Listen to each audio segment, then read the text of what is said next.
Kareem, it's good seeing you this week. And glad your week went well. Um, Basically, the main takeaways from this week are you need to learn how to read a program because uh, it was threes instead of eights on the low bar squat, so that maybe would have been a little bit easier of the reintroduction of low bar. But considering the RPEs on those, I'm honestly kind of impressed. Um, so I did take a substantial jump on the weights for the low bar, but I do want them to be triples. The reason it's 8 sets is trying to get you back in the groove of doing those reps. So just tons of sets so you can get the setup nice and get nice and tight, because you were saying you had issues with the bar rolling down the back.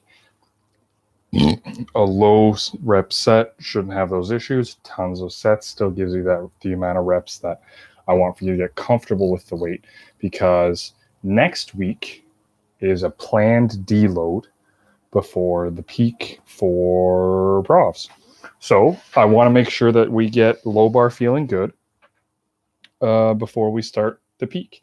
However, I said next week is a planned deload, not necessarily for all lifts. Basically, the idea with next week, so not the week you're currently on, but the following week, is to bring your fatigue levels to a certain level.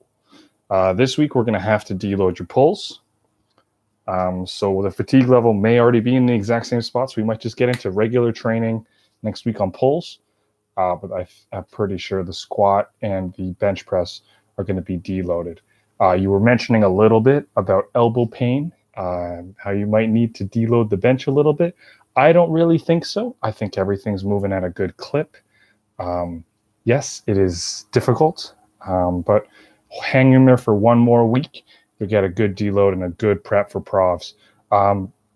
If the RPEs were getting a little bit high, I would do the exact same thing that I'm doing for your deadlifts. I would deload them a week early and then just train them a little bit longer. But I don't think you really need it on your bench. I think everything is going pretty damn well.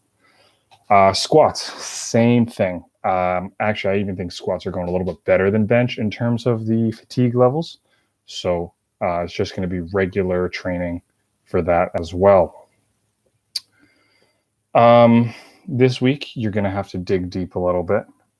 It is the final higher volume day of this session. That does not mean that volume is dropping during the peak. It just means that the intensity is going up a little bit after this. So this could be closer to the highest fatigue you're going to have pre-profs. So dig deep, finish the week strong. I know you can do it. Like, none of this stuff I'm looking at that I've got you set up to do is unreasonable.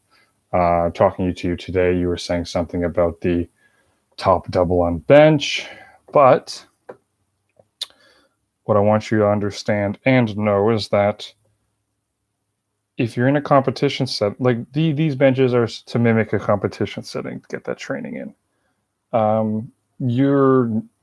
If your mentality is to place squats a little bit closer to the chest so that you can hit a bigger bench, you're an idiot in a competition setting. But if it's supposed to be mimicked in training, why should you play down squat volume just so you can have a slightly bigger bench in training? If that makes sense to you, I'm happy, because that's the only point I'm really trying to get to you right now is and even for deadlifts, right? Like, you're always going to be deadlifting after squatting and benching, so your fatigue will be higher on deadlifts as well. So if I get complaints about, well, I want to downplay this so I can have a better deadlift session, it's nonsensical, because when you get to a competition, it's going to be higher fatigue levels anyway. That's basically it. Any questions, always let me know. And I will talk to you next week. Cheers.